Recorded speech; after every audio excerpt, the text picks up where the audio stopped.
punkte parandada ka, nii et see 5. koht Eesti autosprindi, rallisprindi meistrivõistlustel on, ütleme nii, et praktiliselt käes.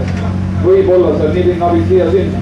Aga hea meel tutvustada selle hooaja uustulnukas sportklassi sõitjate hulgas tänavu Urmo karikasarjas tänavaautode seltsis väga tugevat sõitu teinud 90. aastal sündinud ja ekipaaž number 19 ja Joosep Laiksoo, Heigo Kraav Paide autospordiklubist ja Honda Civic Perre.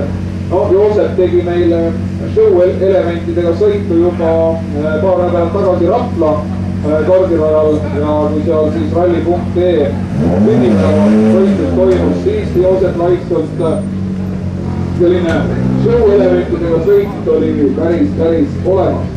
Jätkame edasi.